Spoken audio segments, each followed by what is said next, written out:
Assalamualaikum warahmatullahi wabarakatuh. Bismillahirrahmanirrahim. Tabarakalladzi nazzala al-furqana ala 'abdihi liyakuna lil 'alamin nadhira. Allahumma shalli wa sallim ala sayyidina Maulana Muhammadin wa ala alihi washabihi ajmain amma ba'du. Yang sangat kula hormati teman Bapak kawula Ki Haji Masbuhin Faqih, yang terhormat Ki Haji Robah Maksum, yang terhormat Ki Haji DRS Abdussalam MM selaku Rektor Inkafa, semua teman-teman dosen hadirin sedanten ingkang kula hormati, mahasiswa-mahasiswi yang sangat saya hormati.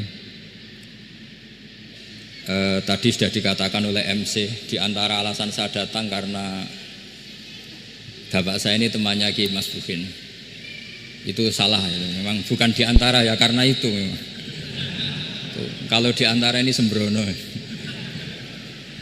Karena kalau saya datang karena kalian itu dosa besar. Saya ini di rumah punya ibu sudah sepuh, punya pondok. Artinya saya punya kewajiban.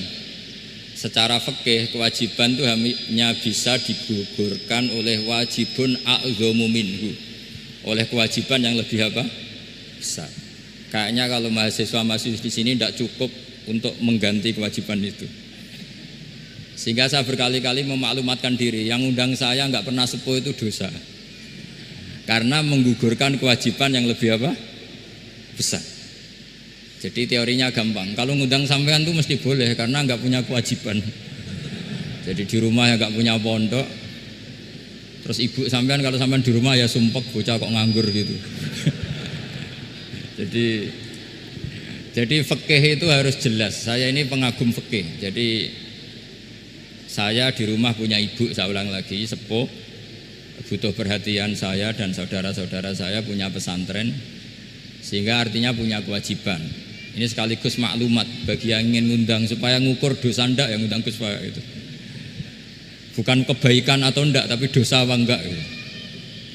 Artinya yang bisa gugurkan kewajiban secara fikih itu hanya kewajiban yang lebih apa? Besar. Kayaknya tidak akan terjadi kecuali temannya bapak saya atau pernah guru-gurunya guru saya. Misalnya Lirboyo, nanti Sakban ngundang saya 2. Begini ya, ini kan abahnya Ki Masbuhin juga namanya Faqih, gurunya juga Ki Abdul Faqih. Saya berharap anak-anak Inkafa ini nekuni utamanya itu fikih. Fikih itu penting sekali. Kata Sayyid Ali yang Shahibu Simtid Durar itu, wabihi qiwamus syariah, yang bisa mengawal syariat itu hanya fikih. Fikih itu ya kalau yang paling gampang tentu kita misalnya punya Fathul Qorib, Fathul Mu'in, Fathul Wahab. Tapi yang faham betul, mesti faham itu ngelotok setengah hafal. Jangan bawa kitabnya tok, sementing sekian semester terus selesai. Itu sama-sama dosa, itu dosennya ya dosa, mahasiswanya juga dosa. Karena sudah terlanjur sarjana agama, ternyata nggak bisa, itu kan mendingan tidak sarjana agama. Itu saya tak cerita sama Kiai Robah, itu ada fatwa kiai juga wali. Suatu saat ada penyanyi dangdut top terkenal di Indonesia itu nyanyi dangdut. Ya penyanyi ya dai, entah itu hakikat entah majas tidak tahu. Itu kiai itu fatwanya lucu. Kalau kamu datangi dia pas main dangdut masih saya beri izin. Tapi kalau datangi dia pas pengajian itu tak larang kata. Kan santrinya jadi eskal, ini pas pengajian dilarang, pas dangdutan kok malah dapat izin. Tapi bukan berarti halal ya, dapat izin. Dapat izin kan potensinya bisa karena dilarang lah ya tetap belerot. Terus suatu saat si santri ini setengah wali, tidak wali tapi setengah. Lama-lama itu memahami gurunya, ternyata sirinya begini. Kalau seorang penyanyi yang tidak pernah ngaji kemudian ngomong agama, itu potensinya itu fadallu wa adallu, sesat dan menyesatkan. Tapi kalau dia sedang nyanyi dangdut, penyanyinya cowok loh, sama jangan bayangkan dangdut putri, enggak, itu cowok sudah tua lagi. Jadi potensi halalnya ada lah maksudnya untuk, tapi tidak alat musiknya, orangnya.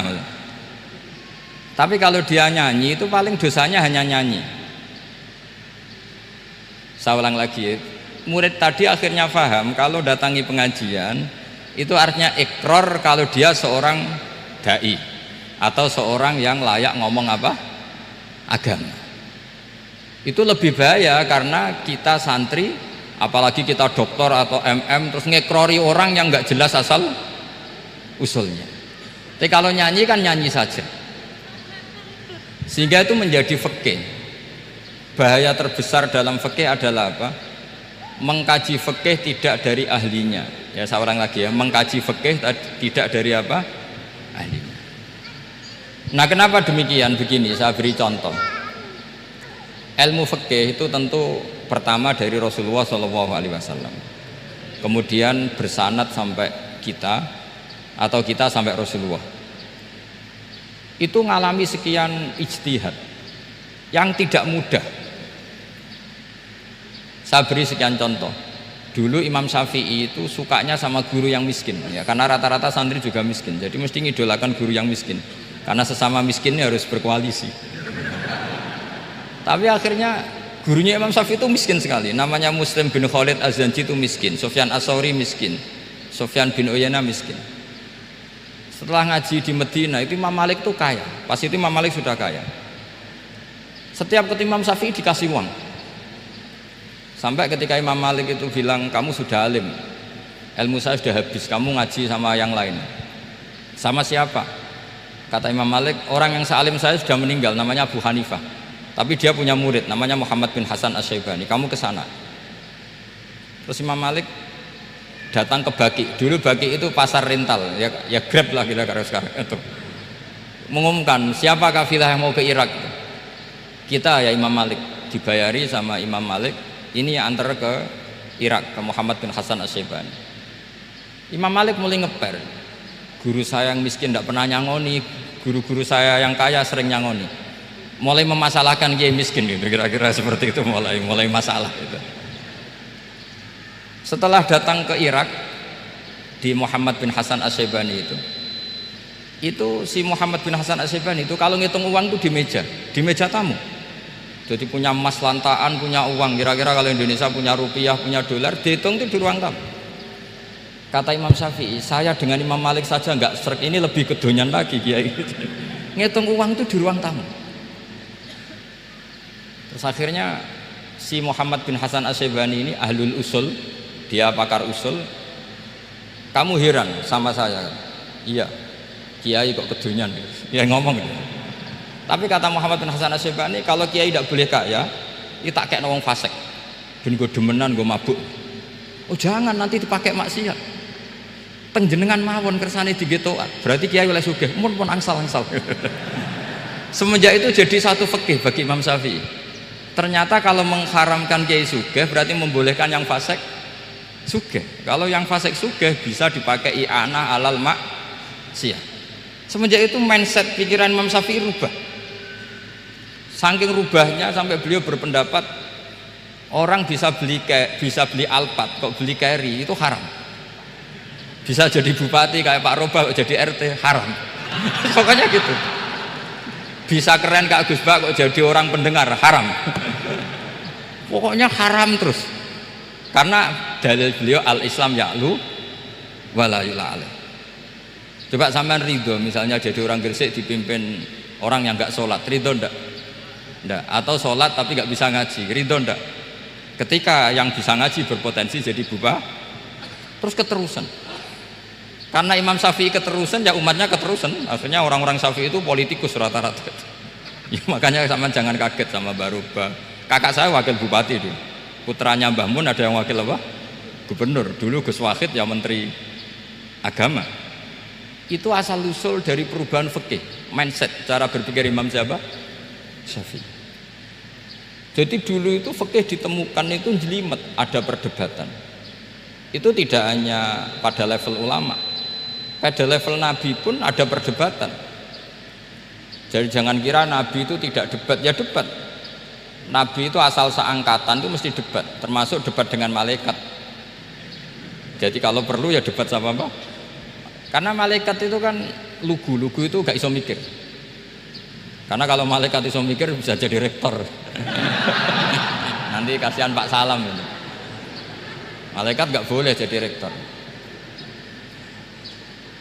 Malaikat Israel itu nggak tahu etika. Jadi beliau ketika mau membunuh, mencabut nyawanya Ibrahim datang, ya Ibrahim, saya ini disuruh nyabut nyawa kamu.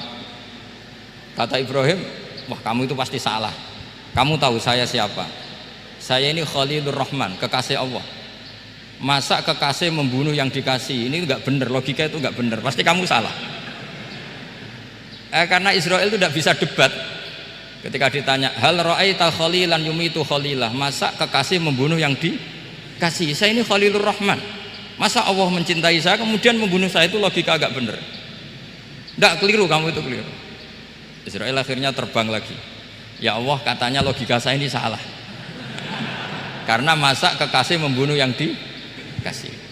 Karena Israel nggak pernah sekolah, nggak bisa dia jawab. Akhirnya diajarin Allah.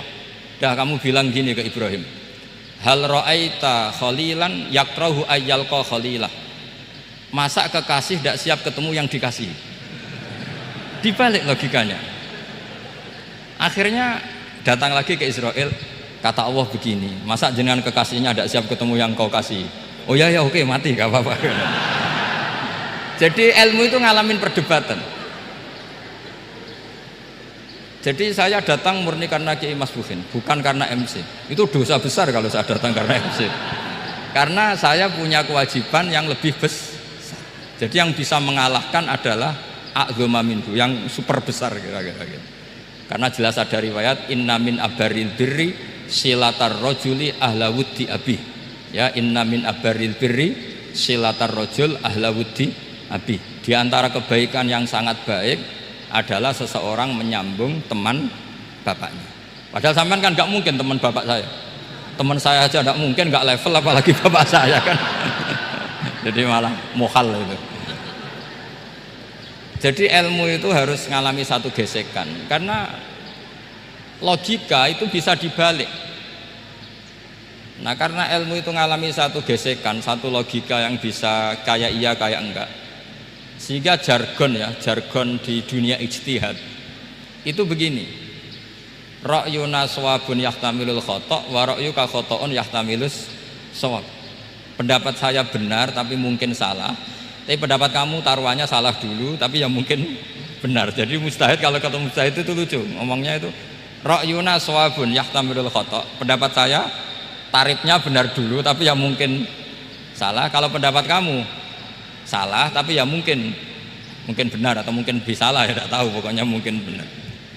Nah kenapa demikian? Begini, di luar masalah tauhid, seorang lagi di luar masalah tauhid itu tentu ada masalah-masalah yang sifatnya ijtihadiyah. Ya saya ulang lagi, yang sifatnya apa? Ijtihadiyah.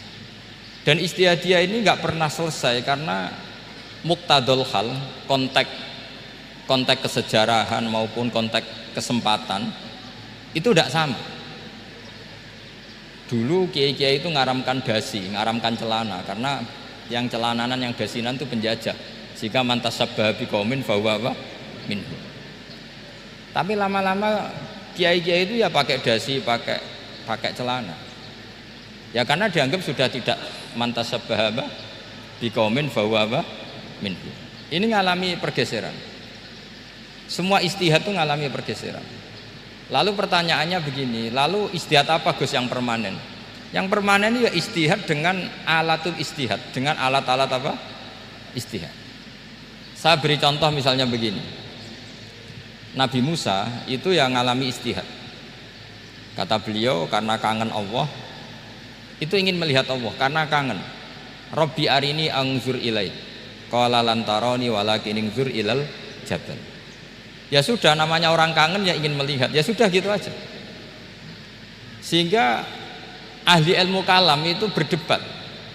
Kalau kata ahli sunnah, karena Nabi Musa minta ingin melihat Allah, berarti melihat Allah itu jaiz, mungkin. Karena Nabi gak boleh bodoh meminta sesuatu yang mohal. Maka antipatinya ahli sunnah terhadap pendapat Mu'tazilah itu antipati. Karena menurut pendapat Mu'tazilah Allah itu qadim, Allah itu laisa kamislihi syai'un, sehingga nggak bisa dilihat.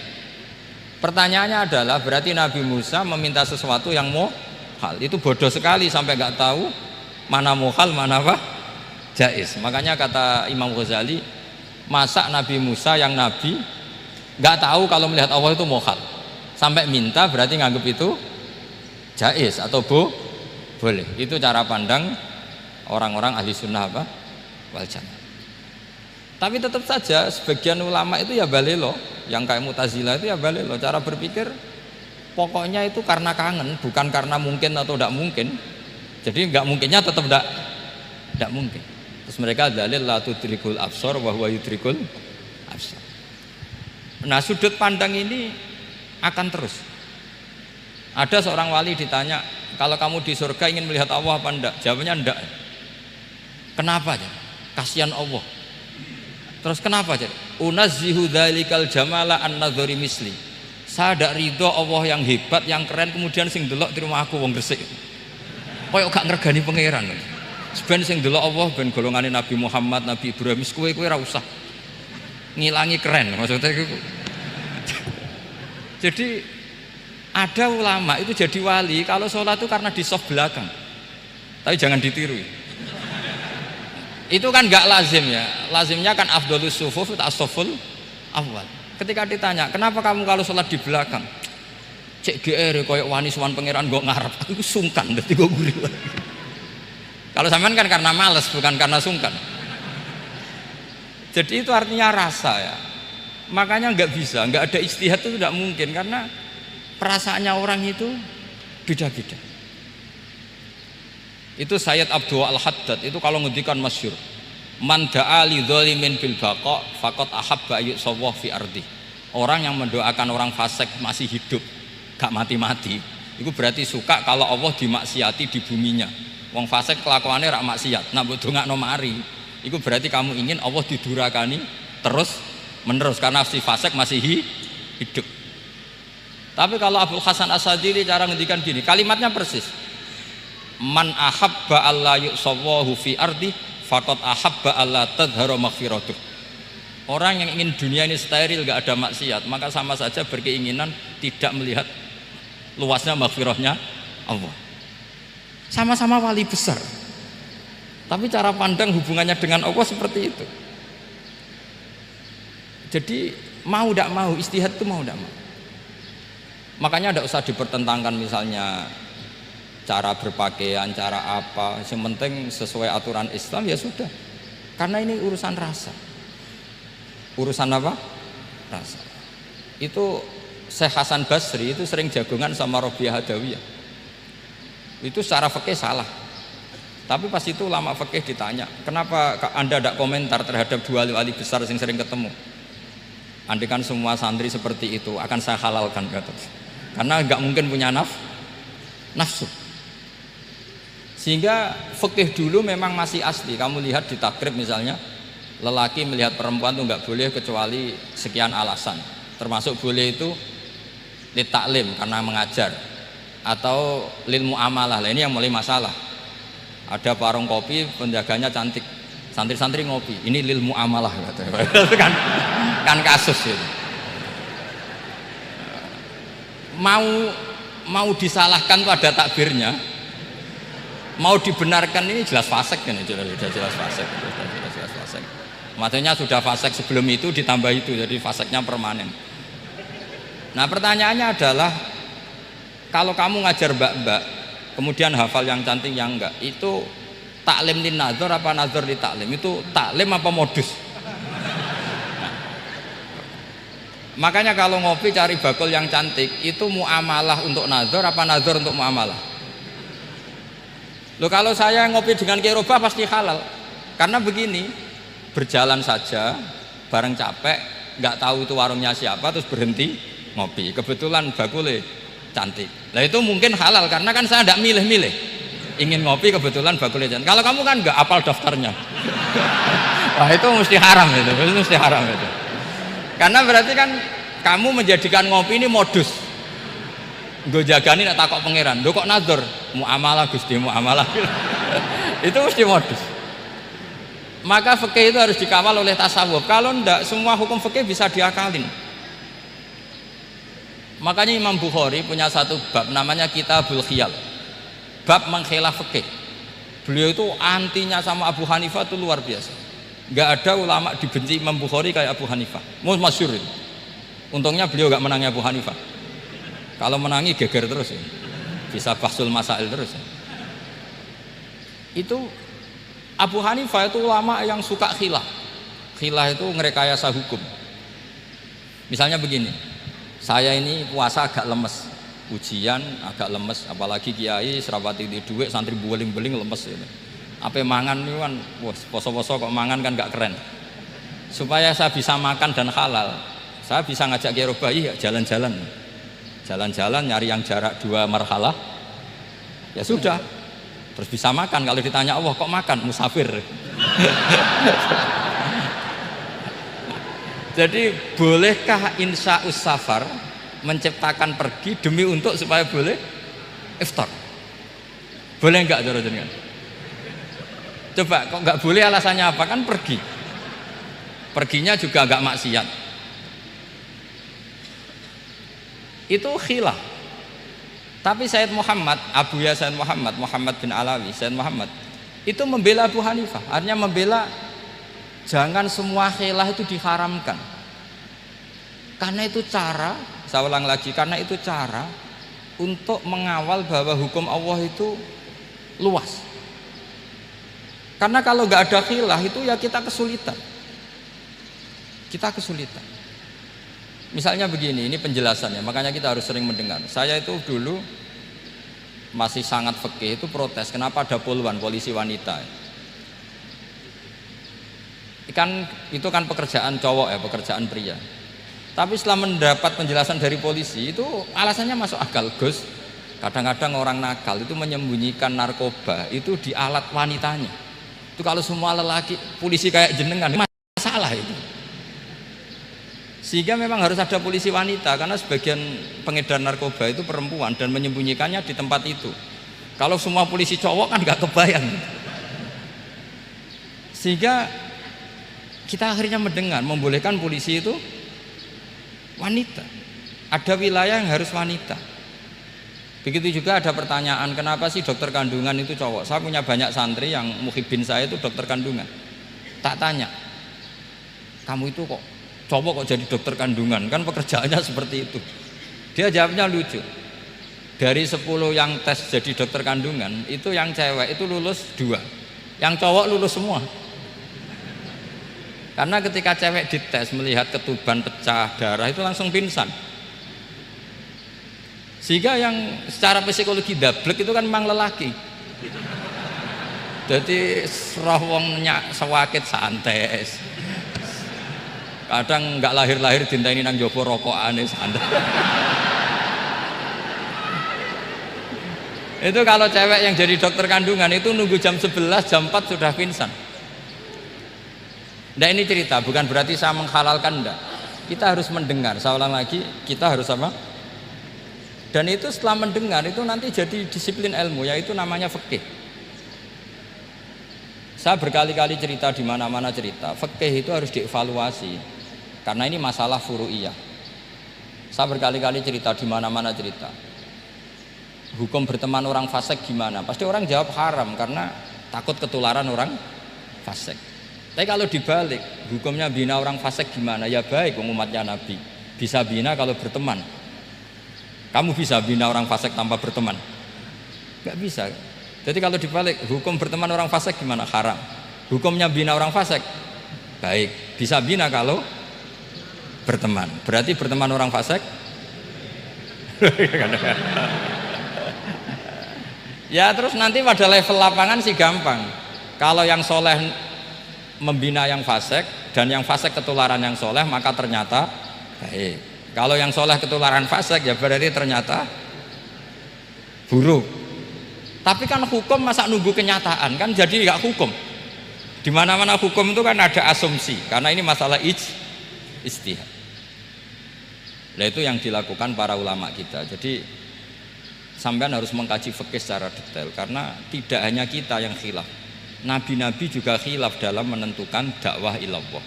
Wali-wali kita kayak Abdul Hasan Asyadili sama Sayyid Abdul Al-Haddad itu juga khilaf. Imam Ghazali ya khilaf.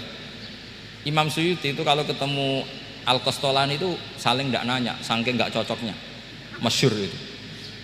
Jadi ulama ya ora cocok. Bedanya nak saiki perkara partai gitu.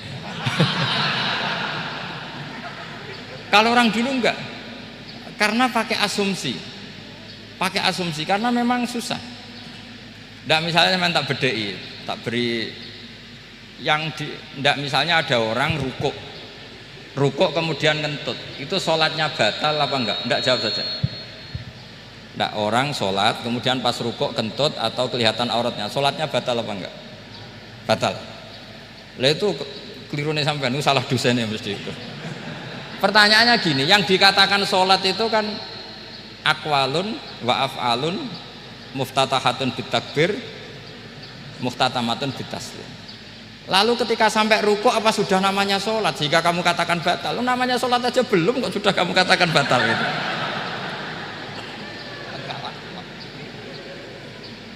Iya kan? Jadi kalau aku mau sholat pas rukuk ngetut batal atau ora? Mestinya jawaban yang benar, ya ora sholat jadinya gitu. Karena kalau dikatakan sholat definisinya harus sampai salah. Tapi kan kita nggak mungkin ngomong seperti itu kan, dianggap majnun. Padahal itu yang benar, yang punya kecerdasan. Nah makanya pertanyaannya, fikih itu ngikuti bahasa awam apa bahasa istilah? Kalau ngikuti bahasa awam ya kayak tadi, sholat kok pas rukuk kentut maka batal. Sebenarnya yang batal itu sholatnya apa rukuknya? Nah makanya terjadi perdebatan. Kalau yang pakar-pakar usuli itu salah istilah itu nggak mau. Saya ulang lagi, kalau pakar-pakar usuli itu salah istilah itu nggak mau. Terus misalnya tak beri contoh lagi. Kalau imam itu sudah salam pertama itu yang rukun kan salam pertama. Berarti setelah salam pertama imam sudah keluar dari sholat apa belum? Sudah kan? Yakin? Ya sudah. Sekarang sama tak bedai. Lalu makmum itu kesunatan langsung berdiri apa nunggu imam salam kedua? Enggak, jawab saja. Nunggu salam kedua kan? Nah, itu kriminalnya sampai Anda Suki itu. Kriminalnya begini, berarti Anda membolehkan makmum bergantung sama orang yang sudah tidak sholat.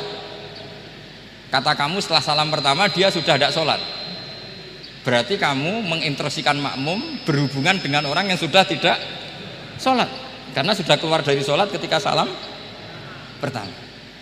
Kalau kamu didebat gitu gimana jawabnya? Pusing kan? Berarti robtul makmum bisolatiman sing wis laisa fi sholatin. Berarti menggantungkan sholat sama orang yang sebetulnya sudah tidak sholat.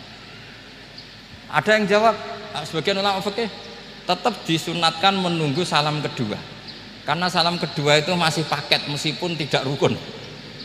Dia paketnya selesai. Tapi selalu pertanyaannya gini, lalu setelah salam pertama itu imam masih sholat gak?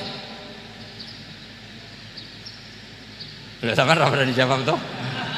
Nah ini pentingnya bodoh gak mikir. Jadi makanya bodoh itu barokah karena gak mikir. Jadi soalnya Rabbana ma khalaqta hadza apa? Batila. Sing bodoh ya barokah, sing pinter ya barokah. Sira barokah maksiat. Ora ono barokah blas. Maka kan fikih itu seperti itu. Jadi ada disiplin, di situ ada disiplin ilmu. Yang kadang kita tidak cocok.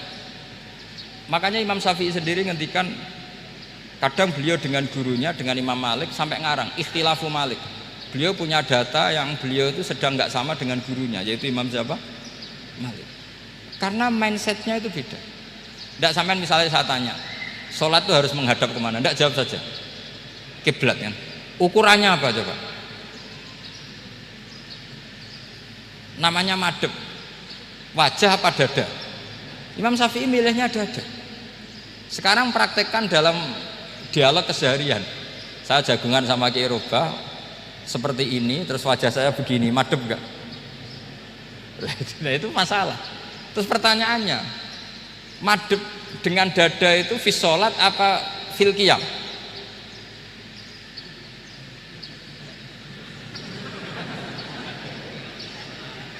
Loh enggak, kalau fi sholat pas sujud dada kamu madem mana coba? Kamu tidak pernah mikir kan? Ya madem pakai dada itu kan kalau berdiri, kalau rukuk sama sujud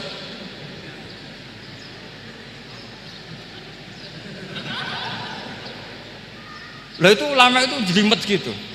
Makanya jarang yang menekuni profesi ulama itu. Menekuni proposal banyak karena memang susah. Jadi ulama itu orang yang cara berpikir sudah aneh. Sehingga mereka detail. Maksudnya menghadap itu apa ukurannya? Ukurannya kalau berdiri ya dada, tapi nggak bisa kamu katakan at-tawajjuh bisodri, aturan dalam sholat, fikuli sholat. Pertanyaannya lah kalau rukuk sama sujud, dadanya menghadap kemana coba? Maka itu ilmu yang sudah jelimet. Nah ulama usul fikih, ulama yang nggak mau salah per detail hukum. Sehingga menurut Imam Rafi'i, misalnya kalau beliau ditanya sujud itu gimana ya, asal watul jabhah ya sujud. Tapi kalau menurut Imam Nawawi harus melibatkan 7 apa? Anggota, yaitu al-jabhah, wal yaden, wal rukbaten, wal qadamen. Oke, Imam Nawawi kita ikuti. Tentu keseharian kita pakai Imam Nawawi, yaitu berdasar hadis umirtu an asjuda ala sab'ati a'dzumin al-jabhah wal yaden, wal rukbaten, wal qadamen. Berarti berapa? 7. Tapi pernah saya cek di kitab karangannya Imam Syafi'i, ketika beliau ngendikan saya suka kalau orang sujud itu melibatkan 7 anggota berdasar hadis ini. Tapi kata beliau wayah tamilu, dan bisa saja sujud yang watul jabhah itu sudah cukup. Terus kata Imam Syafi'i, limadha, karena Nabi ketika sujud itu hanya ngendikan begini, sajadalaka wajhi wa sam'i wa basori. Gak ada di hadis wayadi, warubati, wakodami.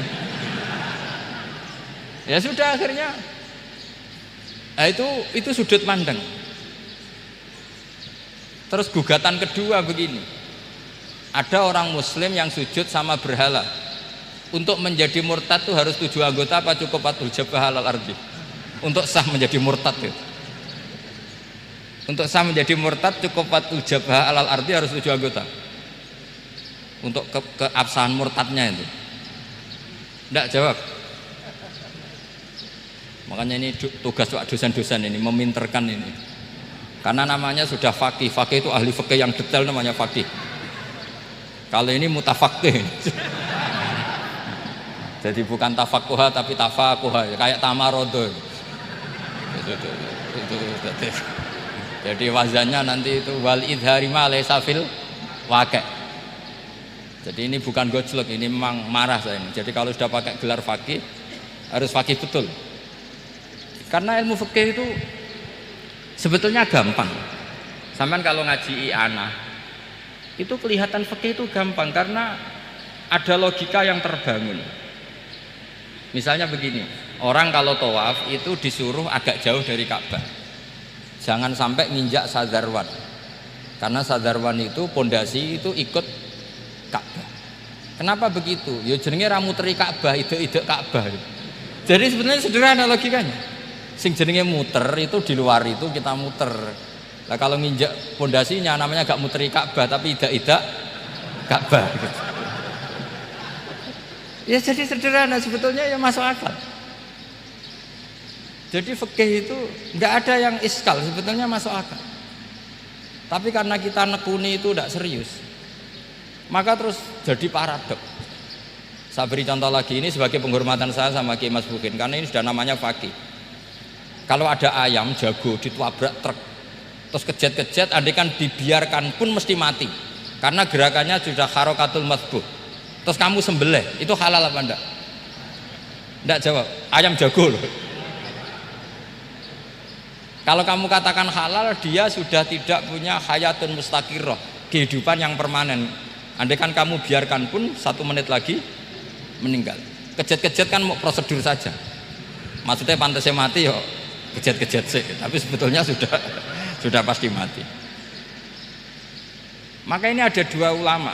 Kalau kata Imam Malik tetap namanya halal karena ruhnya masih di situ, sehingga ketika kita nyembelih ya nyembelih hewan yang hidup. Yang namanya nyembelih itu pokoknya mematikan yang punya roh. Sementara saat itu rohnya masih di situ, meskipun 1 menit lagi pasti mati. Tapi kalau mazhab Syafi'i enggak, ini sudah harokatul madbuh, tidak punya hayatun mustaqir. Sehingga dalam perdebatan ulama fikih itu lucu, kadang ya gampang-gampang mangkel no. Misalnya begini, kalau ada anak lahir tidak ada amaratul hayat, nggak nangis, nggak bernafas, sunat disolati apa enggak? Siktun sing layas tahillu walayas, langsung lahir langsung mati, nggak ada amaratul hayat. Rata mikir tuh. Itu tidak wajib disolati. Alasannya, ya kan memang sholat alal mayit kan tidak pernah hidup. Di mana-mana mayit itu setelah hidup mati. Ini kan tidak pernah hidup. Namanya ya qit'atul lahmin, ya potongan daging itu aja enggak. Jadi kadang fikih diwaca tenan jebule mangkel no. Terus ketika di kitab Minhajut Thalibin itu, kalau kamu keluar mani itu wajib mandi enggak? Wajib kan? Kalau keluar mani inzal itu kan wajib mandi. Nah, kenapa nifas atau wiladah keluar bayi? Kenapa ibu-ibu kalau keluar bayi wajib mandi? Alasannya lucu. Li annal walad maniyun pun akidun, itu kan wis mani cuma mengkristal. Jadi kadang pakai mangkel loh. Apa ya kok sembrono itu masuk mosok wajib mandi wiladah itu karena apa? Li annal walad maniyun mun akidun, niku mani sing wis mengkristal, mani sing wis jelalatan lah, lahir nangis macam-macam. Jadi ternyata karena kenapa fikih butuh alasan? Nyari hadis tentang keluar anak mandi itu nggak ada yang sorry, yang ada adalah tentang inzal, innamal ma' minal. Akhirnya dicari-cari, ternyata walad itu maniyun munakidun. Lah ini problem fikih. Sampean harus siap dengan pelajaran seperti ini, meskipun sampean mungkin wong priyayi, tapi ini ilmu. Ya, saya ulang lagi, ini ilmu. Sehingga ulama itu mau tidak mau harus mau mendengar, karena logika yang terbangun itu nunggu kalau mendengar. Kayak tadi malaikat Israel baru sadar, masa kekasih bunuh yang dikasih, masuk akal, iso mikir juga Israel. Kalau sama sampean sih nggak nerima, tetap selonang-selonang. Ini masalah Ibrahim Khalilur Rahman. Sehingga kita di alasan fikih itu harus kita dengar. Saya dulu itu, saya sampai sekarang itu sama, kalau bayi lahir masih sudah berbentuk bayi, saya sendiri berpendapat sebaiknya disolatin kalau sudah berbentuk apa? Bayi, meskipun tidak apa? Tidak nangis, tidak ada amaratul hayat. Kan yang digugurkan itu wajibnya, bukan masalah boleh dan tidak. Itu banyaklah perdebatan ulama di bab itu. Saya beri contoh lagi perdebatan ulama. Ini contoh-contoh fikih karena ini khusus penghormatan status fakih tadi. Itu kalau ada orang mati, jenazah itu. Jenazah itu kalau sholat, itu kan umumnya jenazah di depan, kita nyolati di belakang. Itu yang mengatakan begitu ya tidak punya alasan, ya taunya mulai dulu begitu, di mana-mana nyolati jenazah, jenazahnya di depan. Tapi di kitab Makhali jelas diterangkan, kata kaul sani tidak wajib. Alasannya ya lucu, fa innal janazah laisat bi imamin. Jenazah itu tidak imam, kenapa harus di depan? Kan kacau kan.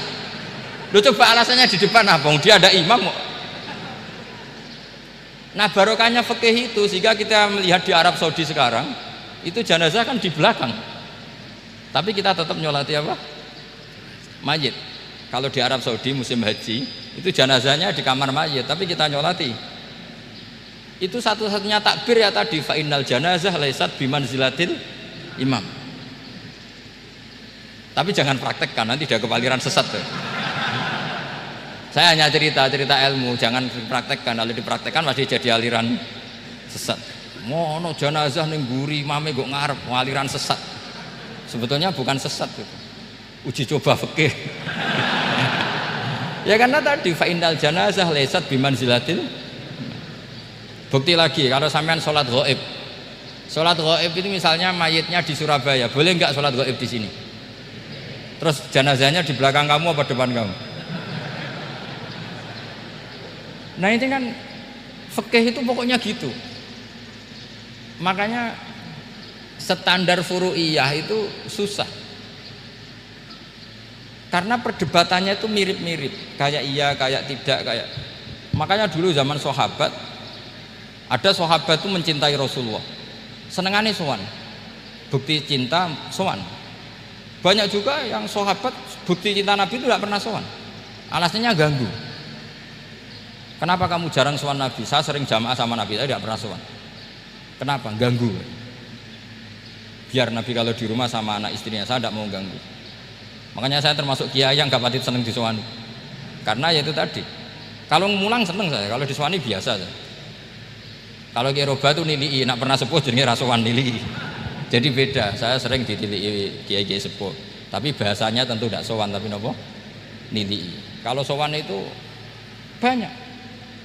Ketika Rasulullah wafat, itu separuh sahabat hampir mayoritas, ya Rasulullah, kita semua ingin kita dulu yang meninggal karena engkau begitu penting. Maka jangan meninggal dulu, kita yang meninggal. Kalau kita yang meninggal itu nggak apa-apa, tapi kalau engkau penting jangan meninggal. Tapi ada saja sahabat, lah tidak seperti itu. Saya suka Rasulullah meninggal dulu. Alasannya masuk akal. Biar Allah menyaksikan saya kama usaddikuhu hayyan usaddikuhu maitan.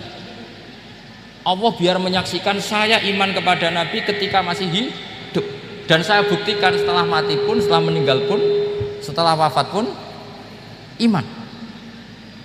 Jadi ternyata baisnya itu supaya orang tahu bahwa iman kita kepada Nabi itu iman yang super.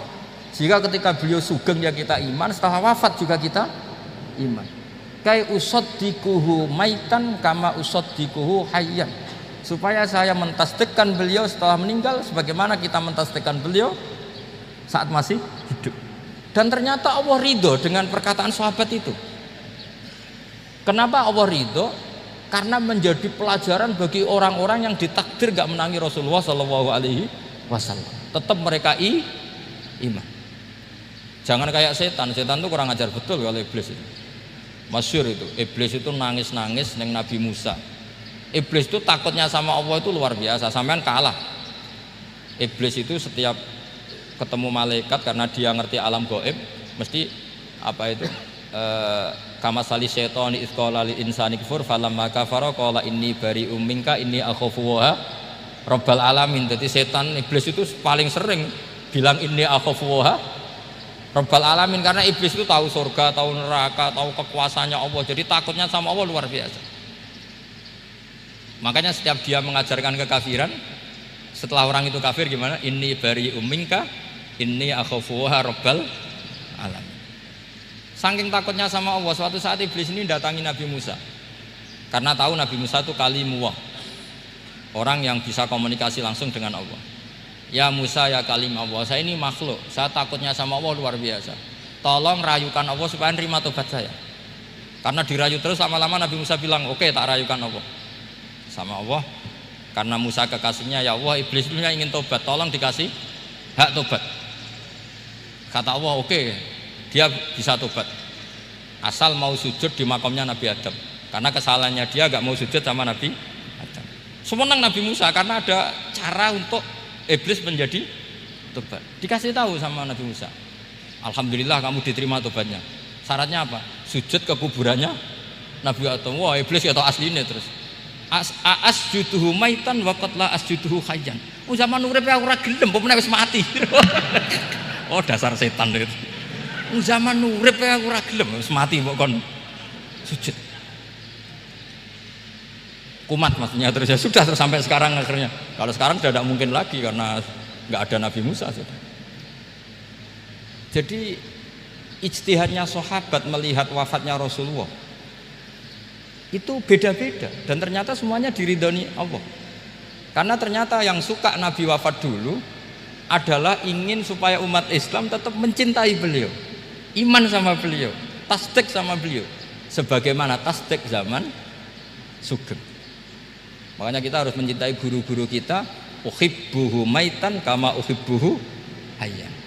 Saya sampai sekarang itu ya merasa Mbah Mun itu tidak meninggal. Saya masih merasa kalau bapak saya tidak meninggal, karena kita mencintai beliau-beliau ketika hidup dan ketika wafat itu sama. Karena beliau-beliau sama kita juga seperti itu. Rasulullah itu ketika mendekati wafat, ya bahasa halusnya intaqala ila rafiqil a'la. Itu Nabi kalau ngendikan tuh rileks sekali. Hayati khairun lakum wa wafati khairun lakum. Cung aku nak uripku ya apik. Engko nak aku wis kapundhut ya apik.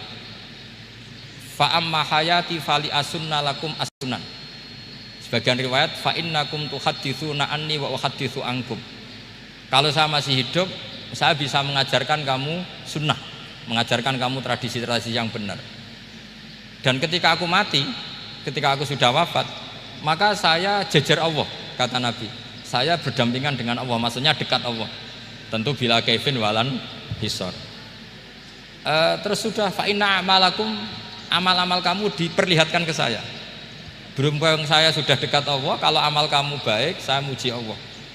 Kalau amal kamu buruk, saya langsung mintakan ampun kepada Allah. Jadi Nabi rileks sekali.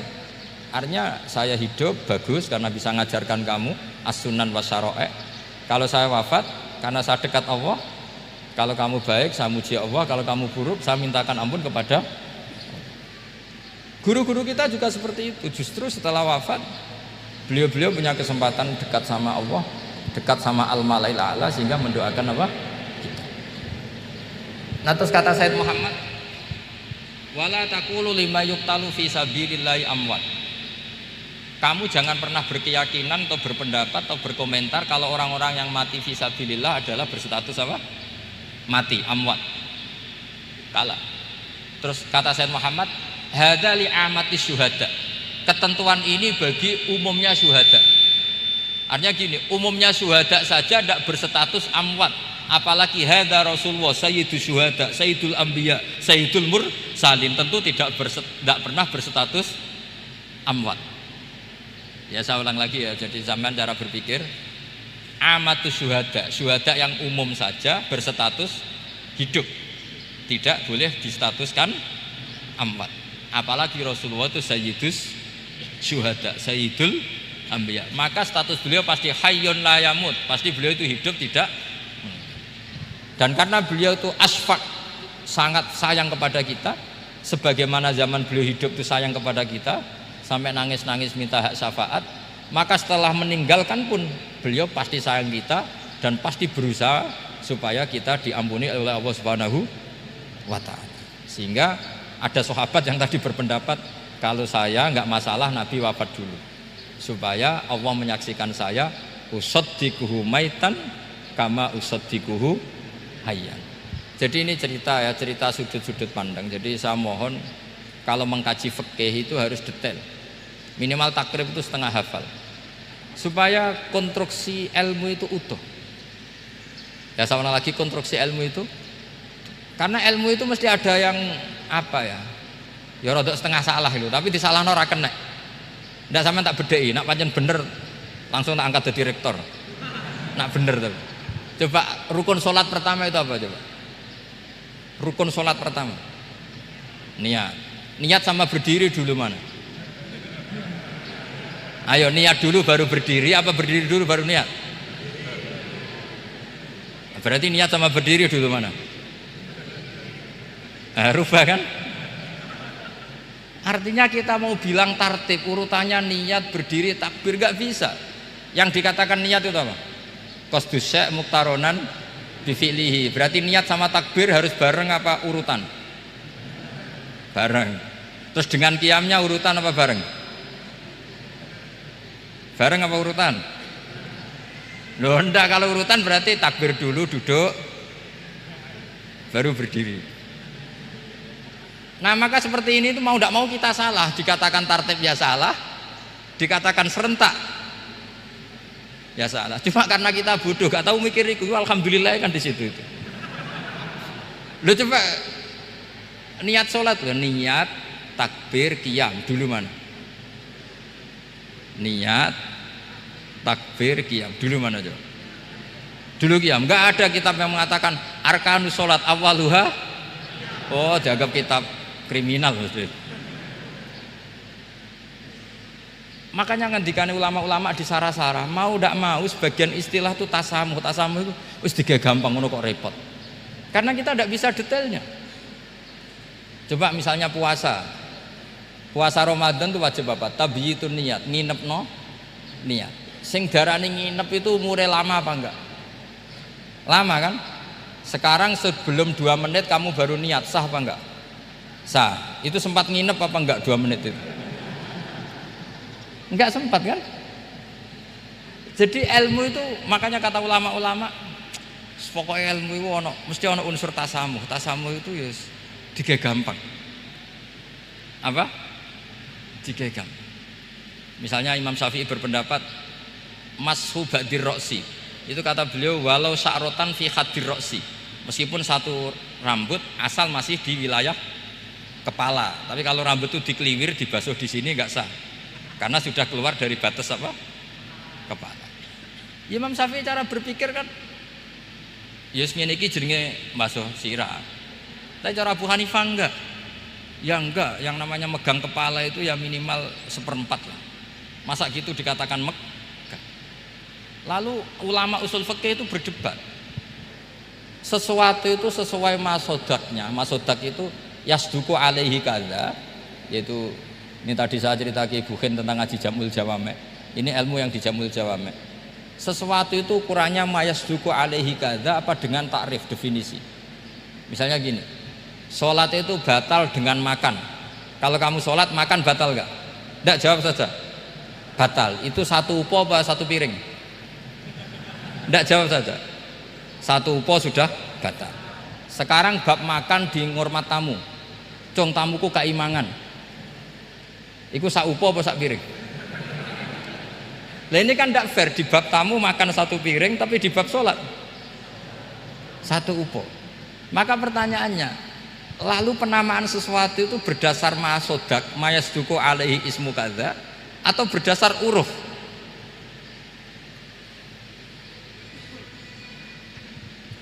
Ukurannya apa coba? Maka terus jadi perdebatan.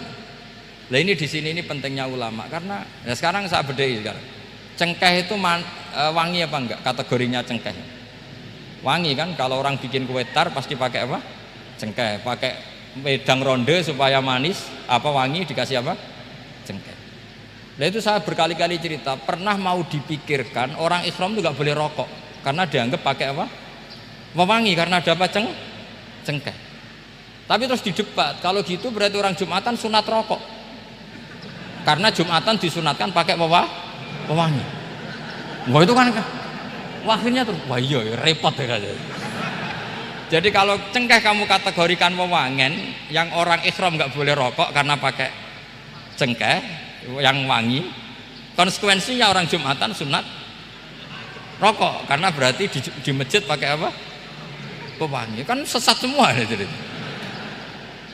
itu ilmu. Makanya selain fikih mateng itu ada ilmu yang namanya usul fikih. Usul fikih itu yang neliti itu. Mayasduku alaihi kadza. Jadi ya ngono iku darani ngono. Saurang lagi.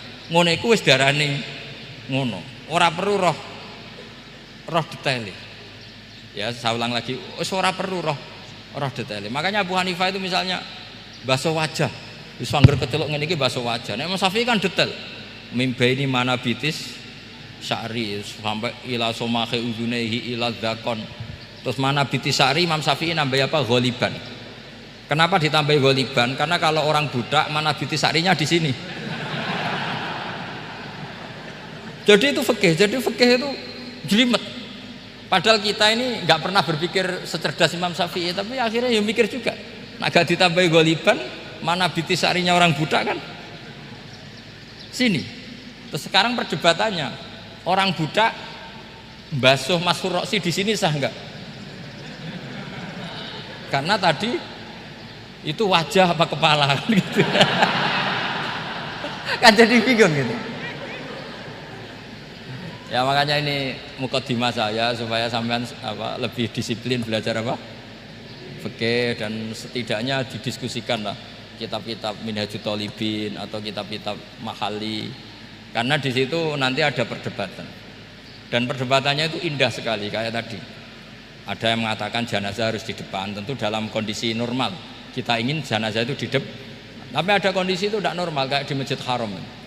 Lalu solusinya gimana? Ya kita ngikuti kaul sani, fa innal janazah laisat bimanzilatil imam. Tapi kalau di sini normal ya sudah kita sholat ya normal aja lah. Masa jenazahnya di belakang kamu sholat, nanti jenazahnya iri, sekali-kali di depan aja kok gak boleh gitu. Malah jadi repot nanti. Jadi karena apa ya? Kalau kita mengkaji tidak panjang itu bahaya. Karena ilmu tadi, ilmu itu ada logikanya. Imam Ghazali dalam bab warid sama maurud itu gak setuju sama Imam Syafi'i, dia Maliki. Ya kalau dalam mazhab Syafi'i yang populer kan kalau ada najis airnya sedikit kan dikucurkan supaya al-ma'u itu warid. Kalau warid punya kekuatan menghilangkan. Tapi gak boleh najis diletakkan di bejana yang ada airnya. Airnya namanya maurud. Tapi Imam Ghazali dalam hal itu ngikuti Imam Malik. Gak ada bedanya warid sama maurud. Karena logika Imam Ghazali gini, misalnya ini ada najis ya mik ini ada najis di sini, atau sarong lah, contoh paling gampang kan sarong, ini sarong najisnya di sini, kamu kucuri. Ketika kamu kucur, air yang lewat ini kan tidak ada dua kola, kemudian ketika terkena najis mutanajis kan, kalau dia sudah mutanajis dia punya kekuatan menghilangkan najis apa enggak? Enggak kan, karena dia sendiri berstatus mutanajis. Artinya begini, meskipun ini disorno, itu bukan berarti najis gak campur. Nah terus sampean misalnya bantah, tapi kucurannya wakil, terus nanti semua tersisa hilang. Ya kalau gitu nggak ada masalah kan, pertanyaannya kan karena banyu itu satu ciduk. Sehingga Imam Syafi'i mengatakan, cara berpikir Imam Ghazali, air itu oleh Allah dikatakan mutahhirun, mensucikan. Ya sudah, kalau ada air berarti mensucikan, baik caranya warid maupun maurud. Bukan karena air itu menghilangkan najis, karena tadi logikanya yang sudah kena najis, air ini sudah berstatus mutanajis, berarti pas mulai lewat ke bawah dia statusnya apa? Mutanajis, ke bawah lagi berstatus mutanajis. Misalnya sampean bantah, tapi mutanajis ini kan dihilangkan oleh air di atasnya. Ya kalau ada jaminan air berikutnya bisa menuntaskan. Nak najisnya bandel, gandok kan terus panjang perdebatannya. Makanya kata Imam Ghazali, sudah dalam hal itu saya ikut Imam Malik. Ikut Imam Malik, anggar ono najis kok disori banyu ne ora mutaghayyir, ya ngono iku jenenge nyucekno. Mergo banyu oleh Allah distatuskan mutahhir, mensucikan. Dadi ora usah bayangno sing jlimet-jlimet. Nah itu namanya masodak. Wis keceluk basuh ambek banyu. Berarti wis keceluk mensucikan. Itu juga satu kefiah dalam usul fikih. Ya sudah seperti itu. Ya kayak sampean kangen anak lah. Kangen anak itu ketemu wis cukup ta ora? Cara sampean wis cukup. Tapi cara anake sampean ketemu tok ra nyangoni. Nah. Lalu ukurannya itu ukuran anak apa ukuran orang tua? Ukuran anak apa ukuran orang tua? Definisi ketemu lalu. Ukuran orang tua apa ukuran anak? Sama khilafnya ulama. Ini terakhir, contoh terakhir dari saya. Fasyamu salasati ayyamin fil haji wa sab'atin idza raja'tum. Ada pelanggaran haji yang bayarnya itu puasa 3 hari di musim haji dan 7 hari ketika pulang. Imam Syafi'i berpendapat 7 hari yang idza raja'tum ketika pulang itu orang itu setelah di rumah. Di mana-mana pulang itu setelah di rumah. Tapi menurut Abu Hanifah enggak. Asal sudah balik kanan dari Mekah, dia di perjalanan puasa sudah sah. Karena bagi penduduk Mekah kalau kamu sudah balik kanan namanya pulang. Seperti ini saya nanti setelah acara saya pulang. Pasti Kiai Roba kalau ditanya Gus Bak kemana, sudah pulang. Tapi tanyakan istri saya. Jadi orang sini kalau saya sudah pamit, sampean bilang saya pulang enggak? Gus Bak kemana? Sudah pulang. Tapi tanyakan istri saya. Belum pulang. Lalu ukurannya ini jenengan apa istri saya? Lah mau enggak mau harus, karena Allah hanya ngendikan wasab'atin idza raja'tum, dan 7 hari ketika kamu sudah pulang. Ukurannya siapa coba? Ukurannya penduduk Mekah apa keluarganya? Kalau ukurannya penduduk Mekah, asal orang haji sudah cabut ya disebut pulang. Tapi kalau ukurannya keluarga asal belum sampai rumah belum disebut pun.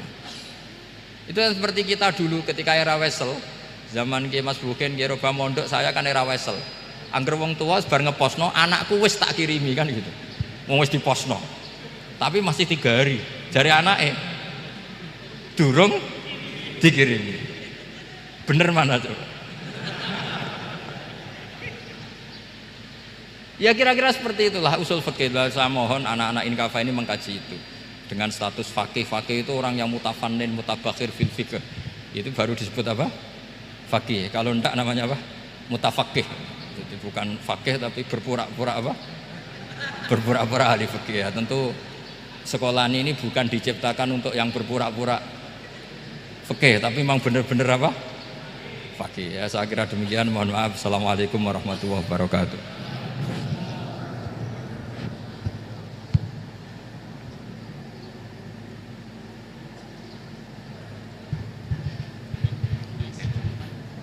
Ngapunten dumateng para kiai, para gus, para hadirin, hadirat peserta kuliah umum, wabil khusus dumateng narasumber. Sebagaimana kuliah umum ini tidak ada tema, juga tidak ada moderator. Alasannya keranten satu, narasumbernya kiai, mosok kiai diatur, suladab. Niki alasan yang nomor 2 sebenarnya. Yang nomor 1 niku sanjange. Niki 153 dosen Inkafa niki sami ajri dados moderator. Keranten narasumber nggo julukan sanjange. Nyuwun izin dateng Kiai Ahmad Bahaudin menawi wonten pertanyaan dari hadirin maupun hadirat dari mahasiswa, mahasiswi diberi kesempatan niki nggih. Saderengipun ditutup kalian doa. Nyuwun izin rumiyin keranten narasumber kiai. Nggih, alhamdulillah dipun paringi izin. Monggo. Yang mau bertanya ada 2 mic. Pertanyaan boleh disampaikan dengan catatan pertanyaannya harus berbobot. Kalau tidak berbobot mungkin cukup MC yang menjawab. Lah masa Gus Bahak jauh-jauh dari Lasem ke sini, beliau ini kan terkenal di YouTube, di medsos sebagai kiai muda yang alim. Pertanyaannya harus berbobot, jangan memalukan Inkafa. Harus benar-benar fakih, bukan mutafakih.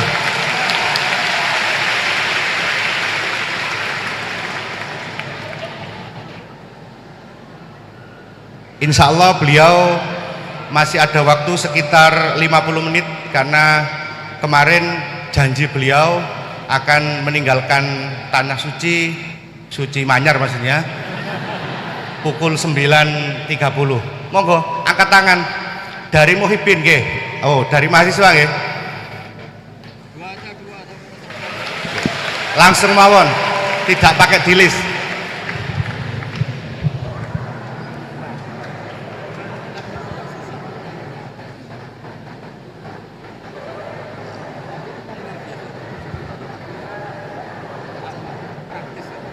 Berdiri saja, berdiri. Ya.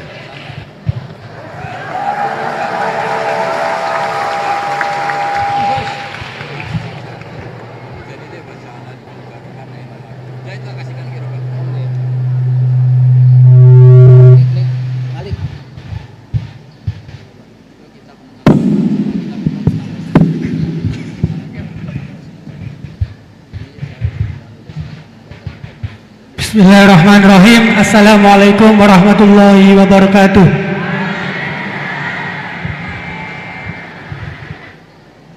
Langsung saja, ngapunten Gus.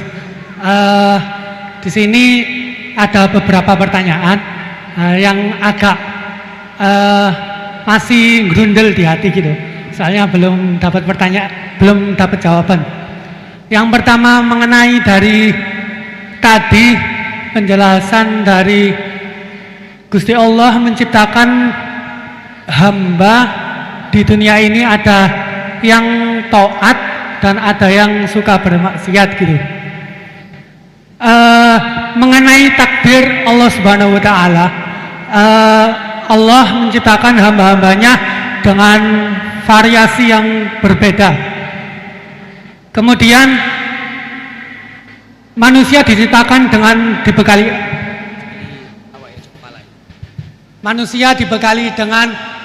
akal untuk membedakan dari setan dan juga malaikat. Kemudian pertanyaan saya, dulu mana Gus antara takdir yang ditentukan oleh Allah atau pilihan akal kita gitu. Begitu intinya. Soalnya kan bukan kalau orang bermaksiat kemudian dulu mana Allah menentukan dia bermaksiat atau akalnya yang memilih untuk bermaksiat. Itu pertanyaan yang pertama. Untuk pertanyaan yang kedua, ngapunten. Untuk pertanyaan yang kedua, intinya kan tadi istihad daripada ulama itu menentukan hukum yang berbeda-beda. Terus kemudian kita sebagai yang hanya tabik saja mengikut, itu bolehkah? Kan dari kata guru saya, kalau hukum fikih itu yang ringan-ringan disebarkan nggak apa-apa. Tapi yang berat-berat dipakai sendiri gitu. Tapi biasanya kan kita kebalikan. Yang ringan-ringan soalnya kita tahu ilmunya, kita yang pakai. Terus kalau ada orang yang tanya, biasanya kita yang kasih yang jawaban yang berat-berat daripada hukum fikih.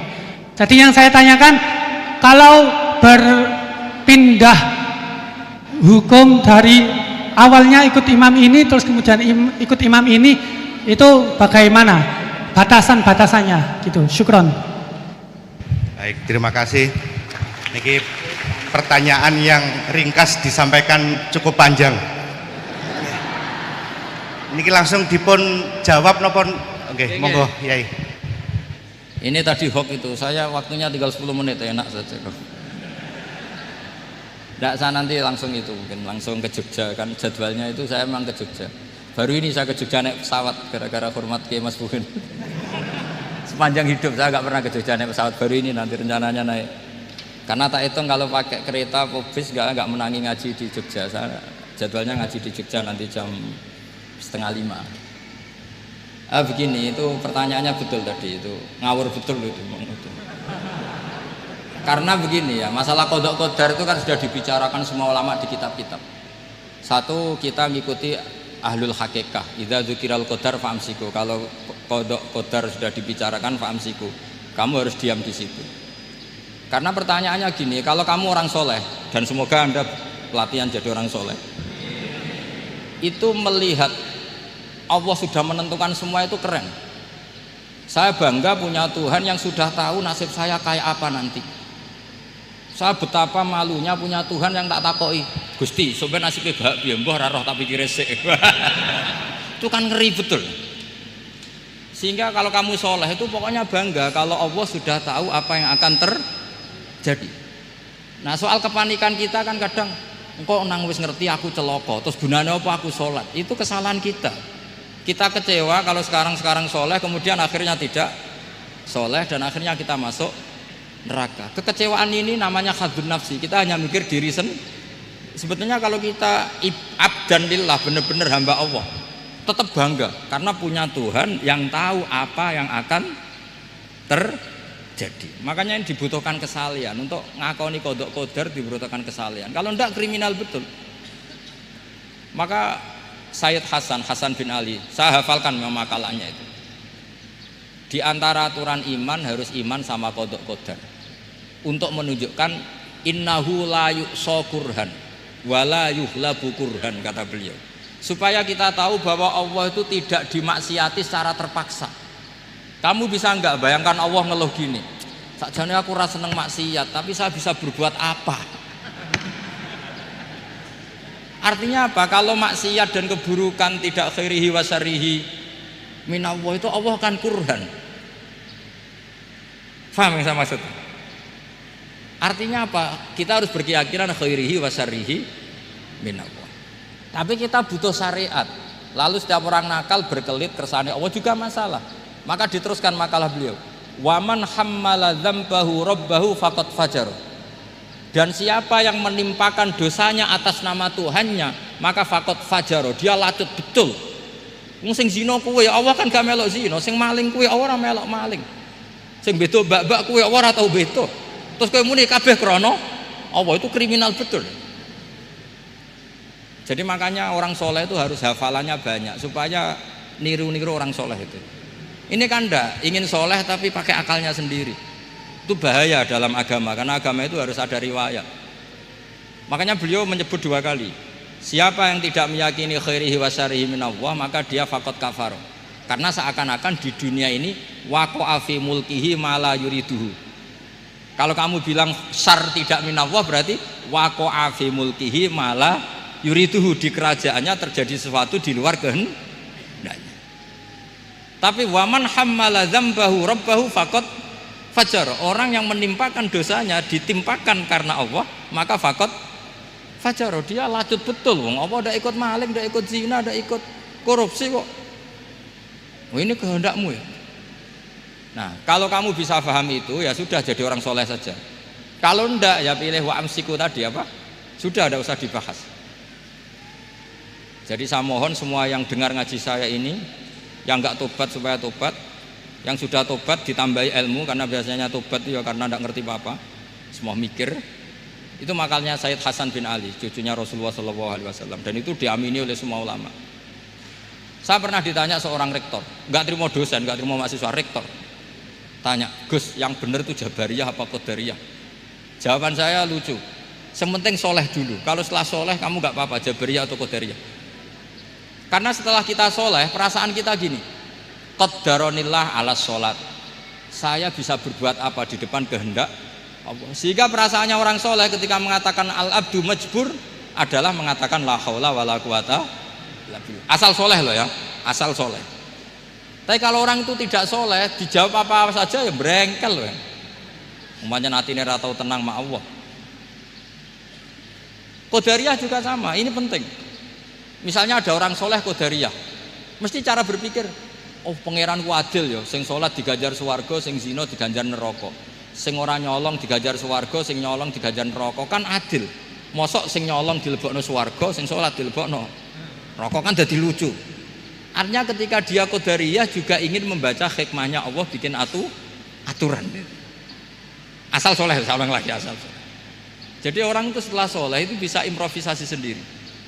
Makanya ini pentingnya ayat innalladzina amanu wa amilus sholihat yahdihim rabbuhum biimanihim. Orang setelah iman nanti akan ditunjukkan oleh imannya untuk mengelola was-wasnya setan. Misalnya saya itu termasuk kiai yang terkenal, kalau diundang susah. Karena saya fanatik fikih, saya punya ibu, saya punya pondok, itu artinya punya kewajiban. Yang bisa mengalahkan kewajiban adalah kewajiban sing akbar, yang lebih besar. Nah ini mau diundang mahasiswa ini kan jelas tidak akbar. Nanti maksudnya tarkul wajib ajli sunnah, wah kriminal saya. Meleburi bapak meninggalkan wajib demi sunnah. Ya jelas ya, jadi kita harus terlatih dengan bahasanya orang-orang soleh. Kalau tidak masalah besar, masalah qada qadar zaman sahabat itu juga terjadi perdebatan. Terus ada yang cerita, ada riwayat idza dzikira ashabi fa amsiku wa idza dzikiral qadar fa amsiku. Kedua masalah ijtihad fikih, yaitu enggak apa-apa, memang dari awal furu'iyah kan, dari awal furu'iyah. Kalau nuruti ijtihad gini, kalau ada mahasiswa tanya sebaiknya dijawab apa enggak? Mungkin sebagian narasumber sebaiknya dijawab biar marem. Terus sebagian narasumber sebaiknya enggak usah dijawab. Wong mahasiswa ben pinter kok apa-apa takok, enggak mandiri. Itu namanya ijtihad. Jadi kalau furu'iyah itu mungkin sekali. Ya ini saya masih punya waktu 2 menit, masih satu pertanyaan itu hoax tadi yang 50 menit enak.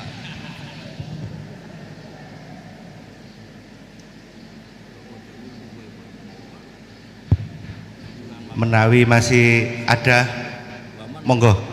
Oh nggih, mboten saged. Tolong operator. Ini tampaknya ibu dosen nggih. Nggih, mestinya kalau ibu dosen itu banyak menjawab, tidak banyak tanya. Yang banyak tanya tadi sanjange Kiai Bahaudin itu mahasiswa. Tapi mboten napa-napa, monggo. Mungkin pertanyaan terakhir sebelum nanti kuliah umum ini diakhiri. Halo. Assalamualaikum warahmatullahi wabarakatuh. Alhamdulillah injing menika saged pinanggi kali Gus Baha, matur suwun kesempatan menika. Sebenarnya kalau ada orang yang nggak mau bertanya itu karena nggak mau bertanya itu karena malu, ya karena malu. Tapi saya sebenarnya pertanyaan saya ini remeh. Walaupun remeh saya tidak mau dijawab oleh MC Gus, langsung dijawab panjenengan mawon. Mekaten Gus, di antara yang disampaikan dalam perkuliahan tadi disampaikan bahwasanya jangan pernah menolak khilaf, karena khilaf adalah salah satu cara untuk mengawal hukum Allah. Begitu nggih. Untuk saya yang mutafaqih ya, bukan faqih, saya mutafaqihah. Untuk mendalami ilmu fikih itu kayaknya walaupun waktu saya ndak expired ya, sudah tua saya ini Gus G, sudah berumur dan minim sekali pengetahuan saya tentang fikih. Sementara ini yang saya tahu dari bekal mondok saya, dari keluar mondok saya yang saya dapat, kaku-kakune ilmu fikih itu masih fleksibel. Senajan nanti itu mabainal halal wal haram itu tetap saja ada yang menghalalkan. Sehingga dalam praktek keseharian saya di kampung itu kalau ada orang tanya, kalau dijawab secara kaku itu kadang-kadang ndak matuk. Tapi saya kasih sekiranya sepengetahuan saya itu bisa untuk menjawab dan menenangkan pertanyaan mereka. Cuma kadang-kadang tindakan saya ini saya yakin pasti nanti panjenengan nyalano nggih. Maksudnya begini, minim literatur, minim belajar, sehingga yang saya gandoli untuk menjawab orang bagaimana Bu hukumnya ini, bagaimana hukumnya itu, ya sekedar saya jawab boleh saja, boleh. Sekiranya pertanyaan itu tidak dalam koridor sing syarat pasti itu, misalkan bagaimana hukum meninggalkan sholat, tidak. Semisal hukum-hukum yang kadang-kadang kita itu fikih itu kalau di pondok itu kayaknya kok dinamis ya. Pertanyaannya guru ke murid bertanya, guru menjawab. Tapi kalau kampung tuh kok ruwet ya Gus ya. Maksudnya kok banyak ya kayak memang logis, tapi kita itu dulu kenapa tidak berpikir logis? Sering kadang-kadang pertanyaan itu remeh. Bagaimana kalau saya tidak bisa sholat? Kalau saya tidak doa kunut, ya enggak apa-apa lah Bu. Yang penting sebisanya. Kalau saya enggak bisa apa-apa, akhirnya apakah saya hanya berdoa dengan alif gitu aja? Satu huruf itu apa saja? Saya menjawabnya ya sulit Gus. Akhirnya saya jawab, boleh daripada gak sholat Gus ngoten. Nah, pokoknya kalau kita bicara masalah fikih itu luas, karena fikih itu suatu disiplin ilmu yang sudah melalui proses ijtihad. Kita itu menerimanya secara instan. Di hari ini orang yang mau beristihad silakan beristihad, tapi saya tidak mampu untuk itu Gus.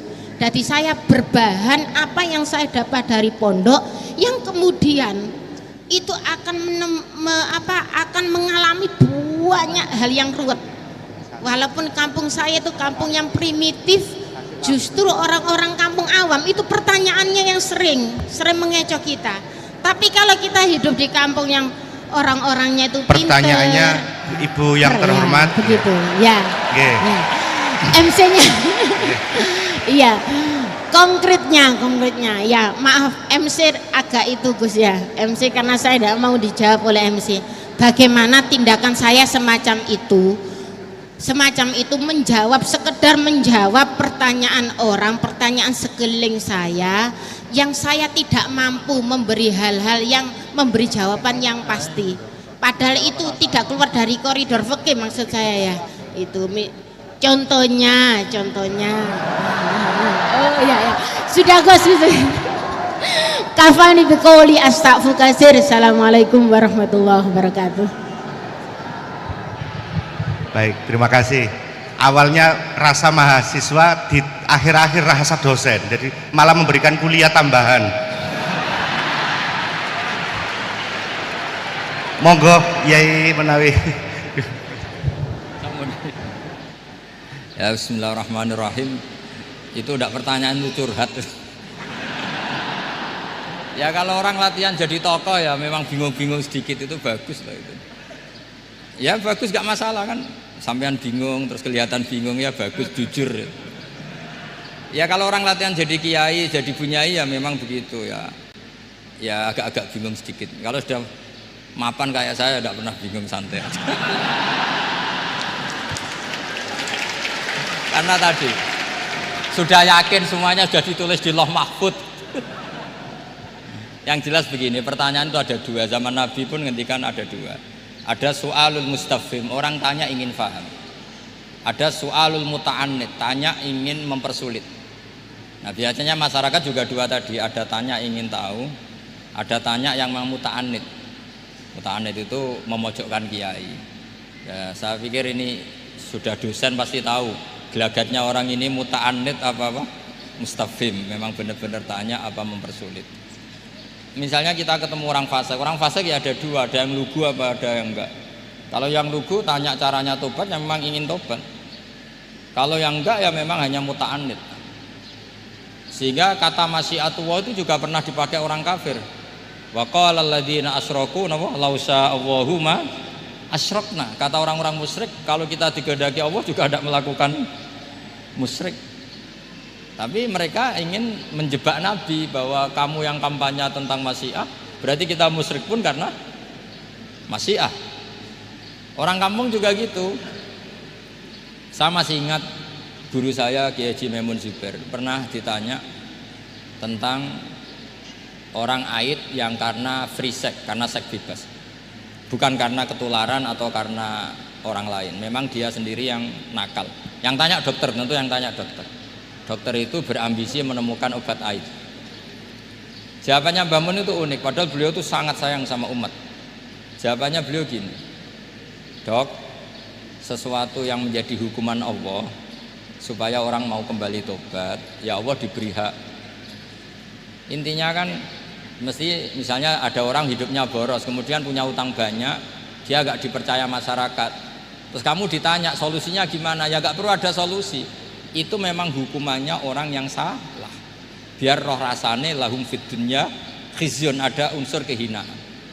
Ada orang selingkuh dikucilkan masyarakat. Terus tanya kamu gimana caranya nggak dikucilkan? Ya Allah diberi hak untuk memberi hukuman. Begitu juga penyakit-penyakit yang karena kesalahan manusia. Allah harus kita beri hak untuk memberi apa? Hukuman. Meskipun berkali-kali kita memberi pintu apa? Tobat.